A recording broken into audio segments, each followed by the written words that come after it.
আসসালামু আলাইকুম। গণজাগরণ কণ্ঠ টিভির পক্ষ থেকে সবাইকে স্বাগতম। আপনাদের সাথে আছি মোহাম্মদ নজরুল ইসলাম।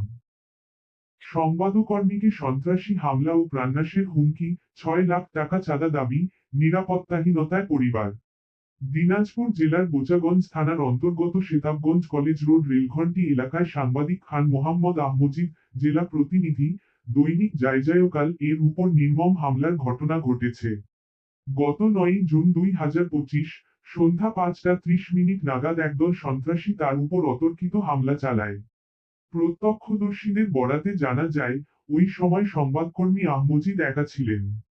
তখনই সন্ত্রাসীরা দেশীয় অস্ত্র, লাঠিসোঁটা নিয়ে তার উপর হামলা চালায়। তাকে কিল ঘুষি ও লাথি মেরে গুরুতর আহত করে এবং মাটিতে ফেলে দেয়।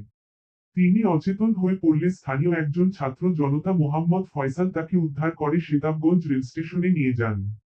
থানায় খবর দেওয়া হলে বোচাগঞ্জ থানার অফিসার ইনচার্জ জাহিদ হাসান সরকার ও second officer Wasim mobile phone বন্ধ করে দেন বলে অভিযোগ রয়েছে। পরে সকাল 6:45টায় সাংবাদিক শামসুল আলমের বাড়িতে আশ্রয় নেওয়ার চেষ্টা করলে আবারও তার উপর হামলা চালানো হয়। মাথায় গুরুতর আঘাত পেলে স্থানীয় সাংবাদিক শামসুল আলম সহ রফিক নামের এক ব্যক্তি তাকে বোচাগঞ্জ স্বাস্থ্য কমপ্লেক্সে ভর্তি করেন। হাসপাতালে বেড নং -6তে তিনি চিকিৎসাধীন ছিলেন। রাত 8টার পর চিকিৎসক চলে গেলে রাত 1টার দিকে নার্স কিছু ইনজেকশন ও ওষুধ দেন। ব্যথা কিছুটা কমলে সকাল 11টার দিকে তিনি ছাড়পত্র নিয়ে বাড়ি ফিরে যান। বাড়ি ফিরে দেখতে পান, তার ছোট 3 কন্যা সন্তান, দুটি বয়স 4 বছর এবং একটি 3 বছর, আর একমাত্র পুত্রের বয়স 14 বছর, বাবাকে দেখে কান্নায় ভেঙে পড়ে।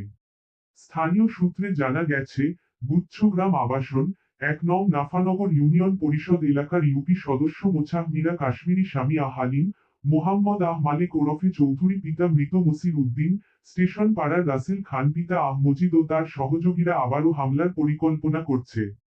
এর আগে 22 মে 2025 তারিখে রাসেল খান, আলো আরজিনা বিরুদ্ধে দায়েরকৃত জিয়ার মামলা নং 69 2025 এবং মেম্বার মীরা কাশ্মীরি ও আব্দুল মালেক ওরফে চৌধুরী জিয়ার মামলা নং 901 2024 থেকে জামিনে মুক্তি পায়। 4টি মামলার গ্রেফতারি পরোয়ানা যাদের বিরুদ্ধে: 1 মোহাম্মদ লাইছুর রহমান পিতা মৃত মফির উদ্দিন, 2 মোছাহ লিপি আক্তার স্বামী লাইছুর রহমান, 3 মোছাহ আশা আক্তার পিতা লাইছুর রহমান এদের পক্ষ নিয়ে। অভিযুক্ত আসামিদের বিরুদ্ধে 30 মে 2025 ইংরেজি তারিখে রাসেল ও আরজিনার বিরুদ্ধে এবং গত 2রা জুন 2025 ইংরেজি তারিখে বোচাগঞ্জ থানায় 2টি অভিযোগ করার কারণে উঠে পড়ে লাগে সংবাদকর্মী খান মোহাম্মদ আহমজিদের সাথে। এরপর থেকে তারা 25-30 জন সন্ত্রাসীকে মোটা অঙ্কের টাকার লোভ দেখিয়ে সংবাদকর্মী আহমজিদ খানকে প্রাণে মারার ষড়যন্ত্রে লিপ্ত বলে অভিযোগ উঠেছে। এছাড়াও তার কাছে 6 লাখ টাকা চাঁদা দাবি করে এবং মামলা তুলে না নিলে পরিবারের সবাইকে হত্যা করে গুম করার হুমকি দেয়। সংবাদকর্মী মোহাম্মদ আহমজিদ খান এবং তার পরিবার চরম নিরাপত্তাহীনতায় ভুগছে। সেতাবগঞ্জ পৌরবাসী ও সেতাবগঞ্জ এলাকার সচেতন মহল জানতে চায়, ওরা কারা?